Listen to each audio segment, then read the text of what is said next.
Hi, Ryan. Hostile environment on Saturday. You guys didn't have to call timeout throughout the entire game. How rare is that?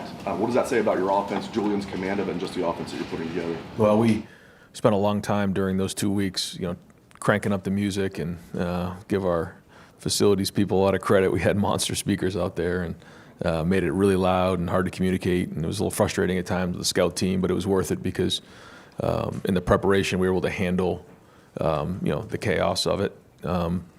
So I thought that was good, but again, always, as a coach, you're always thinking about the things we got to get better at. But I will say that I thought our guys handled the environment well. I do think that there was a reference point for some of these guys coming in. Maybe some of them didn't play last year, but Julian, for example, traveled to Oregon. He traveled to Penn State. He was out all the playoff games, so he knew what that was like. Carson and Luke, both who were involved with all the silent count, had played with the silent count in the past.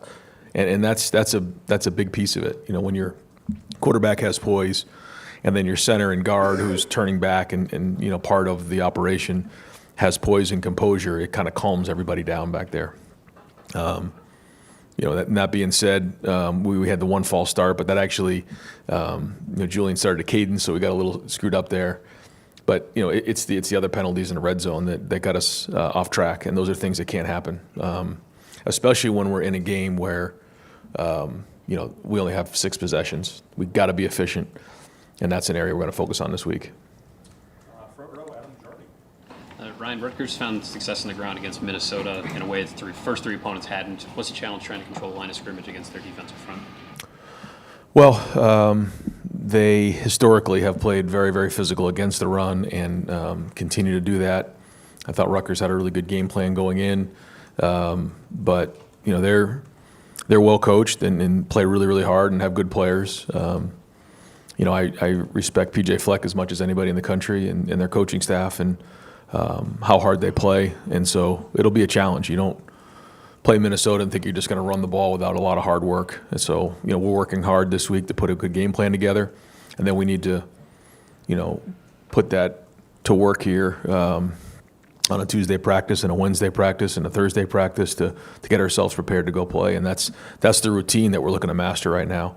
So team meeting at 2:30, and we'll have a buddy Tuesday and get to work on it. Second row on the aisle, Jeremy Birmingham. Right. When you have a player like Davis Nigbinosin, who a year ago obviously had a lot of issues, let's say, with penalties and that the discussion around him, and then you see how he's bounced back in the first 4 games of this year, what have you seen out of him to see him elevate the way he has? Well, there's a lot of growth. Davison has always brought an edge to him. That's why I love having IGB around me. He just brings great energy to the table. There's an edginess, there's a toughness, there's a competitiveness, a grittiness, and he's aggressive.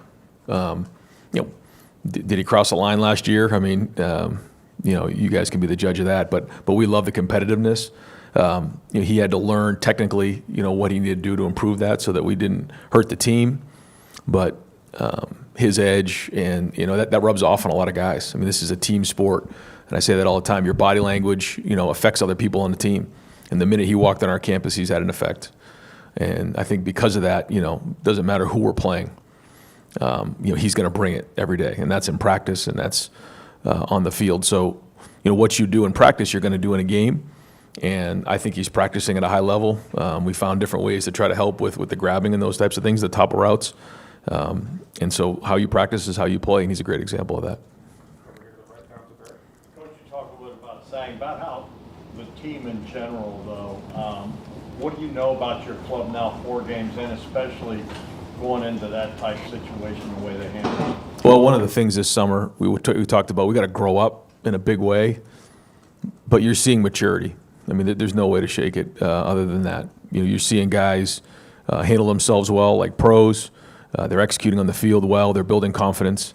I say all that, and you guys know what I'm going to say. Like, we're not anywhere near where we need to be. We have to continue to get better. We got a lot of work to do, but to play the way that we've played up to this point shows maturity, and that was a big emphasis point for us this summer with a team that hadn't had a lot of experience. Guys needed to step into roles and play experienced. I think to go on the road and get that is only going to build our confidence moving forward. And those are the type of environments we're going to have to win in order for us to reach our goals. This one's a whole different. We're back at home. It's a night game. Should be a great crowd, a lot of energy. I think our guys are feeding off of just the energy around the program right now. So different, whole different set of, whole different scenario this week. Last week it was, we leave on Thursday, we get out there for 2 days, which, by the way, I thought our guys handled that well. Going all the way to the West Coast, it's a long trip out to Seattle. I thought the operations, everybody involved with it did a good job here because it was pretty seamless. We had a little bit of an issue getting out, but once that happened, I think it's important for our players to see familiar faces, see familiar things when they get there, and we have to make sure we eliminate all distractions as coaches and as an organization. I thought we did that, and guys kind of found themselves into a rhythm. I thought we actually got closer over those 2 days. We were able to spend some time in the meal room. We watched that Florida State-Virginia game, and just the amount of camaraderie that was going on and bonding in those meal rooms during that time, I think was good. It reminded me last year sort of the playoff, which was sort of our plan. And then getting back on the plane and enjoying that win on a long flight back was great. So really positive coming out of that. But again, okay, we wiped the slate clean on Sunday like we do. Anytime we walk off the field on Sunday, that game's behind us and it's on to Minnesota. And they bring their own set of challenges. But it's good to be back home and back in our routine. Ryan, I remember there being times with Justin and then CJ where you'd say your favorite throws were the ones that they threw away, right. Decision making.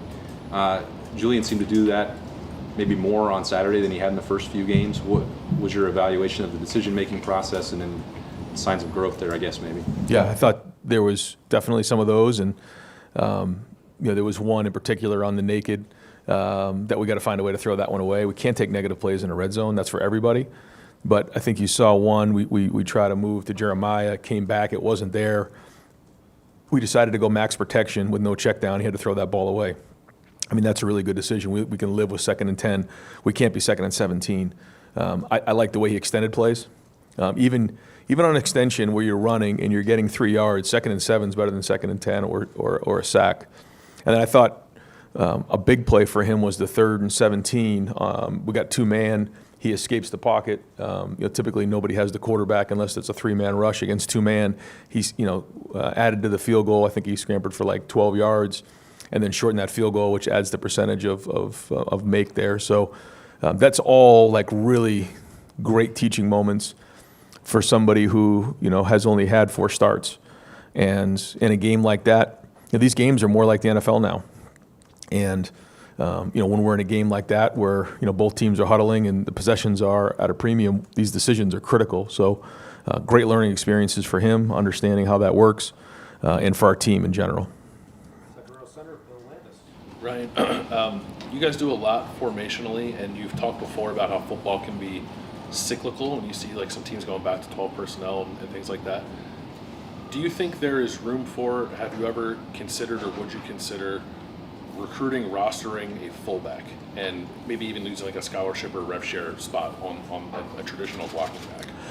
Well, I think you're seeing us play with a fullback, quote unquote, in the backfield, but we feel like the skill set can be handled by our tight end body types. Now, if there's somebody that fits that role and can do certain things like carry the ball, can insert on run game, kick out on gap schemes, catch the ball out of the backfield, also run the ball, it would be a consideration for sure. But I think the thing about it is you have to bring versatility. So if you're a receiver and you can only run routes and you can't block, you don't have a lot of versatility. You don't bring as much value unless you're just like really, really elite at that one thing. If you're a tight end, you can only block and you can't run routes, or you can run routes but you can't protect, you don't bring as much value, because eventually what teams are going to do is they're going to say, when he's in the game, he's doing this. Same thing with running backs, like Xavier Johnson and some of the guys that we've had in the past who could do multiple things, bring so much value to the table. And so for me, like if you're a tight end and you can line up in the backfield and do some of those things that a fullback's asked to do, you bring value. If all you can do is line up and do those things as a fullback, you lose value, because now when he's in the game, it's 2 backs. So to answer your question, we're trying to find as many guys who can do multiple things so that we don't get nailed down when teams are game planning us. Philip Daniels will see some familiar faces coming up this week. Where is he through 4 games? He's made great progress. And when you come into a program like this, now he's an Ohio player who has a lot of pride in the state. So he knows what it means to be a Buckeye. But you don't just walk into the program and think you're going to get on the field. He's earned his his spot, and he is a tough guy. He plays tough. He's right on the edge of it sometimes, which as a coach is great until a flag comes out. Then it's not great. But we love the intensity. We love the passion. We love how hard he plays. He gives us an edge. He's continually working to get better technically in everything that he's doing, and he has a higher ceiling even than he's at right now. So he's got to come in here and have a great week of practice, and this will be a big week for him playing against his old team for sure. But I think the guys appreciate what he brings every day. He brings a work ethic and a toughness to work every day, and we can build off of that. There's been a lot of talk about the pace of play on offense, but can it be beneficial for the different ways you guys have found a way to win when it comes? I mean, you only had 6 possessions in Washington. If you find a way to put the game away in the second half, is that something new you guys are learning as an offense, kind of moving forward here? Well, I think every week it's important as coaches to look at the game where you're at, and the number one goal is to win the game. And we have to make sure we stay focused on that part of it. But then it's also important for us to take a step back at the beginning of the week and ask ourselves, where are we going? And I think all those things come into play. And so, you're making a decision once you get going during the week. Everything is about that opponent. But early in the week, you're going to ask yourself, where are we going? What is the identity? What do we need to get done in all 3 phases? And so all those things come into consideration when we're making decisions on everything. So there's the short-term decisions that are made, and there's the long-term decisions that are made. And so we take all those conversations very seriously, and we go from there.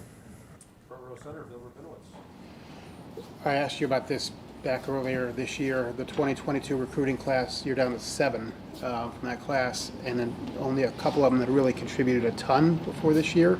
Obviously, Caden Curry, Kenyatta, these guys are now emerging. How important has their development been and getting something out of that class? Man, it's great to see guys stick with it, because not everybody comes in and has the college career that they think exactly is going to go the way they think it's going to be. There's challenges along the way, adversity along the way. There's setbacks, and you really find yourselves asking questions about do I really belong here? Is this the right place for me? Am I good enough? There's just a lot of doubt can set in, and so you're seeing some guys in that class who hung in there come out the back end. And you're seeing KJ play with just great energy in the game. I mean, his body language, in my opinion, was as good as I've ever seen it. He played with great poise. He was encouraging his teammates. I thought he showed great leadership in the game and played really, really well. Caden Curry. I mean, Caden is somebody who has played a lot of football here, special teams-wise, and has made a lot of plays. But now he's a key contributor. And, he's had his ups and downs along the way. But, in this program, between what goes on the field, what goes on in the weight room, what goes on off the field here, if you hang in there and you just continue to put one day in front of the other and build resilience up, you're going to get maximized. And those are 2 great examples of it. Ryan, you just talked about Caden and Kenyatta, but your entire starting defense are guys who have been in this program for multiple years. You guys had the opportunity to develop. What kind of value does that bring when you have a whole defense full of guys who have been here and have kind of developed over the years? Well, I think that's it. In today's day and age, it's hard when guys do leave the program because you want to build continuity and stability. And so when you have guys who stay for multiple years and you retain guys, then the culture is strong and can be reinforced and rebuilt each year. And I think you're seeing that right now. But to me, it's about a mindset, and it starts when they first get here. Everything starts with a thought. and then thoughts lead to feelings, feelings lead to, what you say, and then what you say, becomes your actions and your behavior, but it all starts with your mentality and what you're thinking about. And whether it's on the field, in our meetings, what goes on in the training room, what goes on in the weight room, I think there's alignment that we all understand what the expectation is here. And it's a place where, guys can come in the building and get maximized and pushed and be, feel uncomfortable. I talked to the staff today. Like, there shouldn't be one person in this building that feels comfortable when they walk around. But at the same time, people love being in the building. And I think that to me, is winning culture. But it's day to day, man. And we are in a race to be the best in the country. And so, we got to wake up early and make sure that, we're out in front of this, because where we're going is not easy. And we got to keep pushing, because the issues are there. But if we keep showing up to work with that type of mentality on a daily basis, then we can get to where we need to be. But it's great to have guys in a program who have seen that work and believe in it. Brandon was close to ripping off a big punt return, obviously, then he puts the ball on the ground. We've talked about the punt return situation before. Is there any anticipation of changes coming after that? If you still stick with Brandon there? Well, I think that Brandon needs to hold on to the ball. And so whether it's offense or special teams, we're going to get that fixed. And we believe in Brandon. If Brandon didn't fumble that ball, I don't think anybody would be asking if he was the right guy back there. So he needs to hang on to the ball, because he's had two good returns here the last 2 games. And that's the bottom line. So we're going to count on him getting that fixed, making sure that the ball's not on the ground. He needs to bolt it in high contact areas. And we believe in him. He's a guy that, we see it every day. And nobody hurt more than he did when he put the ball on the ground, because we all know what a big point in the game that was. But that being said, I like the way he's hit that one, and I like the way he hit the one the week before. He got vertical. Guys did a good job. I think they believe in him on the team. So we're going to keep working with it. But, that's the positive part of it. So hang on to the ball, and we're not having this conversation. Yeah. I think coming into the season, a lot of people had high expectations for Edric. I'm sure he had high expectations for himself. You talked about inconsistency last week, but I guess the mental side of it, what's your message to players, kind of going through it, trying to get right and keep him involved as the season progresses? Well, that's kind of what we were talking about. When you're a young player, you think and sometimes you don't. I think you need to rely on your coaches and guys who have been through it before when you face adversity to look to them for advice. And the biggest thing is just keep putting one foot in front of the other. Avoid all distractions. And I think, not in particular here, but just in general, when you're a young player, now more than ever, there's a lot of distractions. And the focus has to be on where they are right now and having a great Tuesday practice. That's all that matters. And staying focused throughout a whole practice, staying focused throughout a whole game, concentrating on the meeting at hand or the walkthrough is very, very important. And so as you get older, that becomes easier, I think. And that's where you can gain an edge against your opponent.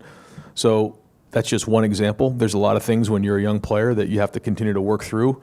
But a big part of it is showing up every day and understanding, we say it all the time, that scarlet line that we cross when we walk on the field every day. The game doesn't care what you're going through. The game doesn't care about your feelings. It doesn't care if you're having a good day, a bad day. We had I'm not going to get into it last week, we had a guy who was sick all week. Didn't say anything to anybody. The game didn't care. He graded out a champion. Like that's being a pro. That was a veteran guy who was, under the weather, but you never felt it all week because the game doesn't care. Once you cross back over the scarlet line, that's why you invest in your faith, your family, and your friends to rely on them to help you through those times. So I would say for a young player that's going through a difficult time, invest in your faith, family, and friends off the field so they can help you through it. But when you get on the field, the game doesn't care, man. You got to show up every day, and that's part of growing up. And but that's the program, and that's part of the resilience of why we continue to work through all these things. And we want to make sure that guys know that they've got a great support group here that's going to help them through those things. But at the end of the day, we got to show up and play. Ryan, you talked about the penalties in the red zone. I feel like after every game we've been in here, we've talked about the red zone. So how do you focus on getting that cleaned up without then the guys having a complex when they cross that 20-yard line? Well, it was the negative plays in this game. It was the sack, and then it was 2 penalties. So I thought there was some good. We were resilient down there. We got the big run that got us to 4th down. We went for it. We didn't execute on the 1 4th down and 1, which is disappointing. But we also found ourselves again, on 2 third longs, and we kept playing, hit the tunnel screen to Jeremiah, which was big. So I mean, there was positives there, but we want to be perfect. We want to score touchdowns every time we get down there. The goal is 75% of our red zone trips should be touchdowns. We can't take negative plays, and so we'll take a look at that and continue to work through it. I thought some of the things that we had down there were good, but when you're down in the red area, it's not easy. You can see, some of the teams we're playing against, in our defense, the challenges they're presenting. And when you only have 6 possessions, you've got to be really good. And understanding that is critical. So we do, and, we're going to keep swinging away at it. Brian, I think Bo's first touch, he was kind of lined up outside, motioned back into the backfield. What about his skill set lends you guys the ability to get him involved in different ways, and he maybe even plays some two-back stuff with CJ? Yeah, that was all of our receivers, all of our running backs can play receiver. That's sort of a prerequisite now because of what we were just talking about with Bill. Is like you have to be able to play multiple things. If you're just a running back and you can't run a route out of the backfield or line up at receiver if we need you to, or you can't protect, you're not bringing a lot to the table. And all these guys can do that. Bo, when he was young, I thought he was going to be a receiver because of how well he ran routes on the outside when he used to come to camp. And then as he grew up and got stronger, you realize he was going to be a running back. But he can do multiple things. CJ started out as a receiver, and James can catch the ball out of the backfield, so can Isaiah West. So as the season goes on, you'll start to see that, sort of like we did with Trey and Quinshawn, become more and more of a weapon because that's something that has to happen as a running back here in this offense. A lot of the oxygen so far this season has been around Bell in the linebacker room, but what has Sonny meant to you guys through 4 games, and how did you think the communication was on defense on Saturday?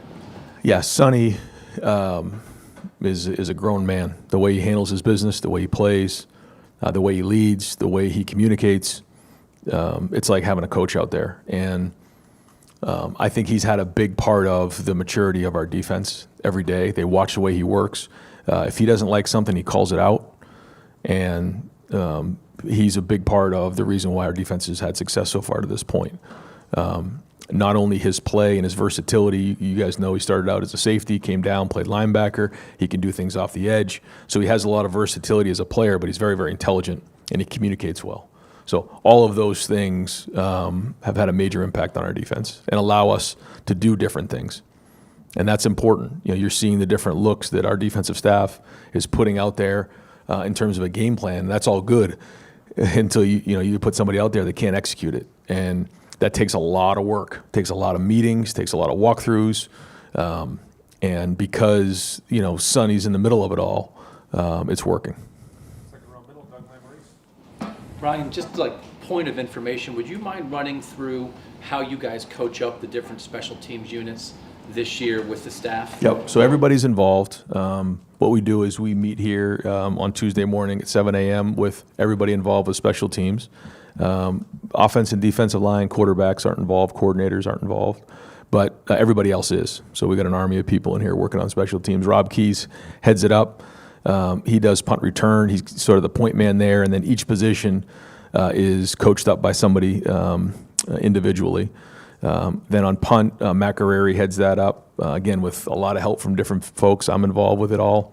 Kickoff return, Nate Ebner, game plans that, gets up in front of the group and coaches that, again, with a lot of help. And then James Laurinaitis does the kickoff. So, we have multiple coaches up in front of the group, which I think is good for our team. It's a different voice. It's a different attack. But it's also accountability for everybody. We're all involved with special teams. And it seems like you've been talking a lot about situational football with fewer possessions in the game. It seems like special teams could become even more important than Huge. How do you feel so far for a month into the season about your special teams? Yeah, I forgot about field goal because Tyler Bowen does the field goal, and then on defense, everybody's involved, but Sam McGrath really helps with that, and I thought they did a nice job, like, for instance, on the field goal. That was a huge stop in the game. Apparently they maybe saw something on film, and we were able to change that up. But yeah, those are the plays. You don't make that play and they get the fake field goal and score a touchdown. You never know what happens. the punt return, we fumble, we don't fumble, who knows what that game looks like. So we're not pleased with the kickoff return getting towards midfield. We're going to get that fixed. That was a misfit. But to your point, every play matters more and more. And so we got to be special teams have to be an advantage for us. We put a lot of work into it. We got a lot of buy-in in the program through coaches and players. And, so we say our best players play, and if we decide to pull somebody out, it's because we decide to. And then we try to find, young guys to get in there. Aaron Scott's a player who, to me, he made the play that he made in the game through the last couple of weeks. The last 13 times that we've run down on kickoff, he was the first guy to the 30-yard line. Then he gets there, in the game, and he makes that hit inside the 20-yard line. Why? Because for the last 13 times, he was the first guy to the 30-yard line. It's a great example. Aaron Scott's going to start playing more football around here. And so that's how you cut your teeth on special teams, and that's the culture that we have, and the guys buy into it. Ryan, you've talked about using the hot hand at running back this season. It seems last 2 weeks, though, it's shifted more Bo and CJ. I know James got in some. Are you comfortable with that type of rotation? Do you want 3 guys? Does it change game to game? How do you guys evaluate just how that's gone so far? Well, like you said, when you only have six possessions and 60 some odd plays, those reps are valuable, and so there's not as many in that type of a game to go around. I think there's going to be plenty more to go around for these guys, and we need all of them. I think they're all growing in different areas. I think it starts with CJ, who is still figuring out this, this offense and how we do things here and the expectation. And he's growing. He's done some really good things, made some big plays already for us. And so he's got to continue to get better. I think every time Bo and James get on the field, they're sort of doing it for the first time a lot of times. And so, you're seeing the growth from those guys, and they need to play. The more they play, the more you're going to find out about them, and they're going to grow. And the only time as a running back, you got to play. And the quicker they learn, the better their career is going to go. Obviously, a lot's changed in college football, rule changes, clock rule, all those different things. But even before some of those rule changes, you guys have started gradually playing a little bit slower year by year. And it seems to match up with as your defense has gotten better. Like 4 years ago, you were in a situation where you got offensive weapons, but you kind of had to use them every single play. 2 years ago, you're talking about how you're having to get used to winning with your defense, and now here you are winning again 24-6, and you're pretty happy with that. Has that allowed you to not feel so pressurized for your offense to be on every single play and not feel like your quarterback has to have it every single play, and he maybe grow throughout the season versus maybe where CJ had to be, where Kyle had to be, because of where your defense has gotten over the past 4 years, you figuring out the coaching staff, you getting the right players in the building and whatnot? Yeah, I hear what you're saying, but no, I feel stressed about being on every single play. I don't know. I know the defense is playing good, but that's not the way it is on a headset or how it is on Sundays after watching the film. We expect to execute at a high level, and when we don't, it doesn't go very well. So, there are certain strategies that we're using for different reasons. I won't get into all of them on how we're attacking some of these games. With, again, kind of what we were talking about before, the short-term goal of winning, and then you have to look at it from a wide lens of where do we need to be at the end of the season. And, we can't – it's such a balance. Like we do have to be right now. We have to take it game after game, day after day, putting one game in front of the other, all those things. But at some point you got to look out and say, okay, this is a long run, a bunch of sprints, not a marathon. That's sort of how we look at it. But when you look at it from a wide lens, we have to have a plan on what we're doing. And there's a lot of different things that go into that. But one thing that isn't compromised is the execution. That has to be at a high level. So, we're chasing that, and we need to. I think we had 16 plays on Saturday of over 10 yards. I think that's what it was. And I think it was more like 25 plays over 8 yards or something like that. It was close. When you have 60 plays, that's a pretty good day at the office. But situational things come in, and when you only have 6 possessions, it can go fast. So all those things are taken into consideration, and we're expecting, though, to score touchdowns every time we touch the ball. Do you know what this is automatic. This is what we know we're good at, and so now you're kind of poking holes to see what's still, to the point of your bigger picture. The focus maybe is on what do we need to get better at week in, week out versus we know we can do this and we can pull this out of our hat whenever we feel we need to. I think you have an identity and you have a core of what you think you are, and then you go into other areas to figure out how you can diversify. And I think that's the balance we try to find every week. And the last question, Tim May. Just a throwaway question. Have you thought about moving Jaden Fielding to gunner on punt return? Well, I think we've had 6 returns and he's had to make 2 tackles, so that's not a good percentage for the kickoff team. But having a kicker that's willing to do that, what does it do for you? Well, he was